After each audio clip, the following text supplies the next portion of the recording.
Hello friends, எல்லாருக்கும் வணக்கம். நான் உங்கள் டேவிட் அன்பு. இன்றைக்கி நம்ம இந்த வீடியோவில் ஒரு முக்கியமான கேள்வி வாக்கியத்தை கற்றுக்க போகிறோம்.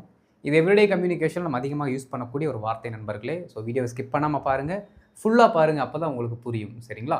அண்ட் இதான் ஃபஸ்ட் டைம் நம்ம சேனலுக்கு வந்திருக்கீங்கன்னா மறக்காம நம்ம சேனலை சப்ஸ்கிரைப் பண்ணிட்டு பெல் பட்டனை கிளிக் பண்ணி வச்சுக்கோங்க. அப்போ தான் நான் போடுற வீடியோஸ் உங்களை தொடர்ந்து வந்து சேரும். நம்ம டிலே இல்லாமல் இப்போ வீடியோக்குள்ளே போயிடலாம்.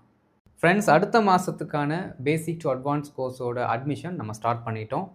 இதில் ஜாயின் பண்ணணும்னு விருப்பம் இருக்கவங்க இப்போ ஸ்ட்ரீம் ஆகிட்டு இருக்க இந்த நம்பருக்கு நீங்கள் வாட்ஸ்அப் பண்ணுங்கள், நாங்கள் உங்களுக்கு டீட்டெயில் சென்ட் பண்ணுறோம். ஃப்ரெண்ட்ஸ், நம்ம தமிழில் இந்த அவ்வளவுதான் அப்படிங்கிற வார்த்தையை நிறைய இடங்களில் யூஸ் பண்ணுவோம். ஆனால் சில நேரங்களில் பார்த்திங்க அப்படின்னா கேள்வி கேட்கறதுக்கும் நம்ம யூஸ் பண்ணுறோம். இது ஆங்கிலத்தில் எப்படி கேட்கலாம் அப்படிங்கிறத இன்றைக்கி நம்ம கற்றுக்க போகிறோம். சரிங்களா? ஃபார் எக்ஸாம்பிள் நான் ஒரு சென்டென்ஸ் எழுதுகிறேன் பாருங்கள். நீ கொண்டு வந்தது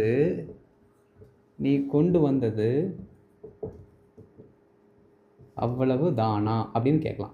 சரிங்களா? பாருங்க, நீ கொண்டு வந்தது அவ்வளவு தானா, இவ்வளவுதான் உன்னால் கொண்டு வர முடிஞ்சுதா? ரெண்டு ஆங்கிள்லையும் கேட்போம். நீ பண்ணது அவ்வளவு தானா, இவ்வளோதான் உன்னால் பண்ண முடிஞ்சா? நீ பேசுனது அவ்வளவு தானா, இல்லை இவ்வளோதான் உன்னால் பேச முடிஞ்சுதா? இப்படியெல்லாம் கேட்போம் நண்பர்களே. எல்லா இடத்துக்குமே இந்த பர்டிகுலர் ஸ்ட்ரக்சரை தான் நீங்கள் யூஸ் பண்ணிக்கலாம். இன்றைக்கி நம்ம சொல்லிக் கொடுக்க போகிறது புரியுதுங்களா? இந்த மாதிரி கேள்வி கேட்கும் பொழுது நண்பர்களே ஒரு ஃபிக்ஸ்டு ஃப்ரேஸ் சொல்லி கொடுக்குறேன், அதை அப்படியே ஃபாலோ பண்ணுங்கள். அப்போது ஃபஸ்ட்டு இதை ரெண்டாக பிரிச்சுக்கலாம். என்ன அப்படின்னா, அவ்வளவு தானா அப்படிங்கிறது ஒரு பார்ட், அது தனி. அதற்கு அடுத்து தான் பார்த்தீங்கன்னா கொஸ்டின் மார்க் போட்டிருக்கோம். அதனால் அதைத்தான் வச்சு நம்ம என்ன பண்ணணும்னா சென்டென்ஸை ஸ்டார்ட் பண்ணணும். இது ஒரு பார்ட்டு, நீ கொண்டு வந்தது இது ஒரு பார்ட்டு. அப்போது இதை கேள்வி மாதிரி நம்ம ஃப்ரேம் பண்ணிவிட்டு இதை நார்மலாக இருக்கக்கூடிய ஸ்டேட்மெண்ட் மாதிரி நம்ம ஃப்ரேம் பண்ணி ரெண்டுத்தையும் ஒன்றா போட்டோம்னா வேலை முடிஞ்சுது. சரி பாருங்க, அவ்வளவு தானா அது எப்படி சொல்லலாம் அப்படின்னா, இஸ் தட் ஆல், அவ்வளவு தானா, இஸ் தட் ஆல், அவ்வளவு தானா, இஸ் தட் ஆல், இப்படி தான் ஆரம்பிக்கணும். புரியுதுங்களா? இஸ் தட் ஆல், நீ கொண்டு வந்தது அப்போ நீ கொண்டு வந்தாய் அப்படிங்கிற மாதிரி நீங்கள் என்ன பண்ணணும், அதை கம்ப்ளீட் பண்ணி ஒரு ஆங்கில வாக்கியத்தை ஃப்ரேம் பண்ணணும். நீ கொண்டு வந்தாய் அப்படின்னு எப்படி சொல்லலாம் பாருங்க, யூ brought, அவ்வளோதான். யூ brought சேர்த்து சொல்லும் பொழுது is that all you brought, நீ கொண்டு வந்தது அவ்வளவுதானா, அவ்வளவுதான் நீ கொண்டு வந்தியா, ரெண்டுக்கும் ஒரே டிரான்ஸ்லேஷன் தான். Is that all you brought, நீ கொண்டு வந்தது அவ்வளவுதானா, உன்னால் செய்ய முடிஞ்சது இவ்வளவுதானா, உங்கள்கிட்ட இவ்வளோதான் டேலண்ட் இருக்கா, இப்படிலாம் கேட்போம்ல. எல்லாத்துக்குமே இந்த ஸ்ட்ரக்சர் தான் நம்ம யூஸ் பண்ண போகிறோம். ரொம்ப சிம்பிள், புரியுதுங்களா?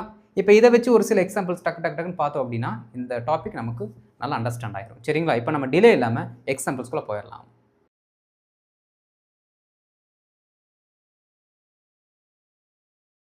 இப்போ ஃபஸ்ட்டு செட் ஆஃப் எக்ஸாம்பிள்ஸ் நல்லா கவனிக்கணும் நண்பர்களே.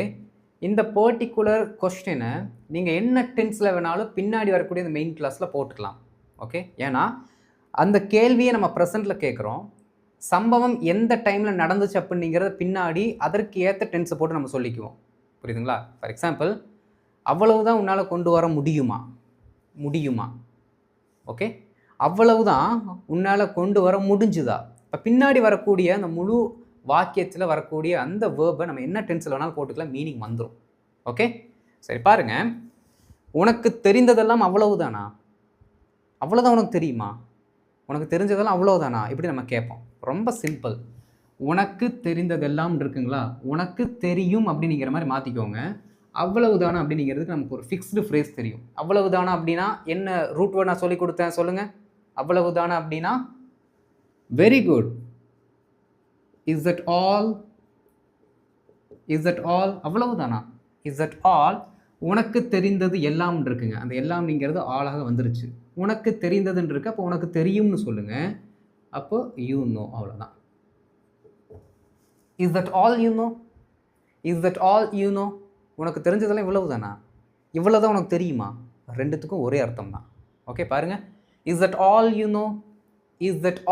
யூ நோ, நிறைய டைம் சொல்லி பாருங்க. ஓகே? அவன் கற்றுக்கிட்டது எல்லாம் இவ்வளவு தானா, அவ்வளவு தானா, நான் இவ்வளவு தானா நீங்கள் போது வார்த்தையை மாற்றணும். அவ்வளவு தானா, அவன் கற்றுக்கிட்டது எல்லாமே அவ்வளவுதானா? அவன் லேர்ன் பண்ணி இருக்கிறது, ஓகே, அவன் லேர்ன் பண்ணி இருக்கிறது எல்லாம் அவ்வளவுதானா? பாருங்க, இஸ் தட் ஆல்? அவன் கற்றுக்கிட்டது, அப்போ அவன் கற்றுக்கிட்டான்னு சொல்லணும். அவன் கற்றுக்கிட்டான், ஓகே. அவன் மேலே உனக்குன்னு இருக்கிறதுனால யூ போட்டிருக்கோம். இங்கே அவன் அப்படின்னா ஹீ ஹேஸ் லேர்ன்ட், அவ்வளோதான். கற்றுக்கிட்டான், அவன் கற்றுக்கிட்டான், ஹீ ஹாஸ் லேர்ன்ட், அவன் புரிஞ்சுக்கிட்டான், ஹீ ஹாஸ் அண்டர்ஸ்டுட், அப்படிலாம் சொல்லுவோம்ல, அதுதான் நம்ம இங்கே கொண்டு வந்திருக்கோம். பாருங்கள், is that all he has learnt? Is that all he has learnt? இது ஒரு முழு அர்த்தத்தை கொடுக்கக்கூடிய வாக்கியம், இது ஒரு fixed phrase. Is that all he has learnt? அவன் கற்றுக்கிட்டது இவ்வளவுதானா? இவ்வளவு தான் அவன் கற்றுக்கிட்டானா? எவ்வளோ சர்ப்ரைஸாக கேள்வி கேட்கும்போது நம்ம இந்த சென்டென்ஸ் யூஸ் பண்ணுறோன்னு பாருங்கள். இதோட யூசேஜ் எதுக்கு தான், ஓகே. இவ்வளவு தான் உன்னோட திறமையா? இந்த இடத்துல பாருங்கள், இவ்வளவு தான். அவ்வளவு தான் அப்படின்னா தட், இவ்வளவு தான் அப்படின்னா திஸ், அவ்வளோதான். நீங்கள் எங்கெல்லாம் அவ்வளவு தான் அப்படிங்கிற வார்த்தையை யூஸ் பண்ணுறீங்களோ, அதை மைண்டில் யோசித்து பேச வரீங்களோ, அப்போது அவ்வளவு தான் அப்படின்னா தட் யூஸ் பண்ணுங்கள், இவ்வளவு தான் திஸ் யூஸ் பண்ணுங்கள், அவ்வளோதான். பின்னாடி போயிட்டு ஏன் இவ்வளவு தான் யூஸ் பண்ணுறோம், ஏன் அவ்வளவு தான் யூஸ் பண்ணுறோம், நீங்கள் ரிசர்ச் எல்லாம் பண்ண வேண்டாம், கடைசி வரைக்கும் பேச முடியாது. ட்ரான்ஸ்லேஷன் என்ன? அவ்வளவு தானே தட்டு, இவ்வளவு தானே திஸ். வாங்க, இவ்வளவு தான் உன்னுடைய திறமையா? பாருங்க, இஸ் திஸ் ஆல்? அவ்வளோதான். இஸ் திஸ் ஆல் உன்னுடைய திறமையா? Your talent, your talent. Is this all your talent? Is this all your talent? இவ்வளவு தான் உன்னோட திறமையா? இதை இன்னொரு ஆங்கிளில் கூட கேட்பாங்க, எப்படி தெரியுங்களா? Is this all you have got? இப்படி கூட கேட்பாங்க. அவ்வளவுதான் உன் திறமையா? இவ்வளவுதான் உன் திறமையா? அப்படிலாம் கேட்கும் பொழுது இந்த யூ ஹவ் காட் அப்படிங்கிற வார்த்தை கூட நீங்கள் யூஸ் பண்ணலாம், தப்பு இல்லை, புரியுதுங்களா? இந்த நிறைய ஆக்ஷன் ஃபிலிம்ஸில் பார்த்தீங்க அப்படின்னா ஹீரோவோ இல்லை யாரோ ஒருத்தர் வில்லன் அடிக்கும் பொழுது வில்லன் வந்து சொல்லுவாங்க, அவ்வளவுதானா உன் சத்தியெல்லாம், அவ்வளவுதானா உன் திறமையில, அவ்வளவுதானா அப்படின்னு சொல்லும்போது சப்டைட்டில் பார்த்தீங்க அப்படின்னா யூ ஹவ் காட் அப்படின்னு தான் இருக்கும். Is this all you have got? Is that all you have got? Okay, is that அப்படின்னா அவ்வளவுதானா, இஸ் திஸ் அப்படின்னா இவ்வளவுதானா, இவ்வளோதான் கான்செப்ட், ஓகே. இவ்வளவு தான் அவங்களால பண்ண முடியுமா? அட இவ்வளோதான் அவங்களால பண்ண முடியுமா? Same concept. Is this all? அவர்களால், தே, அவர்களால் பண்ண முடியுமான் இருக்கு, அவர்களால் பண்ண முடியும் அப்படின்னு மாற்றிக்கணும், ஓகே. தே கேன் டூ, அப்புறம் ஒரு கேள்விக்குறி. Is this all they can do? Is this all they can do? Is this all they can do? இவ்வளவு தான் அவங்களால பண்ண முடியுமா? அவங்களால பண்ண முடிஞ்சது இவ்வளவு தானா? ரெண்டு ஆங்கிளே நீங்கள் கேள்விகள் கேட்கலாம், அதற்கு ஒரே இங்கிலீஷ் சென்டென்ஸ் தான். Is this all they can do? Is this all they can do? Simple. புரிஞ்சுது நண்பர்களே? இன்னும் ஒரு சில எக்ஸாம்பிள்ஸ் டக்கு டக்குன்னு பார்க்கலாம்.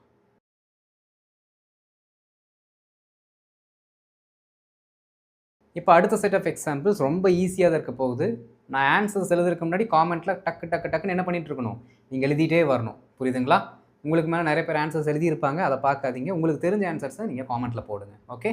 சரி பாருங்கள், அவளுக்கு தேவைப்படுறது அவ்வளவு தானா?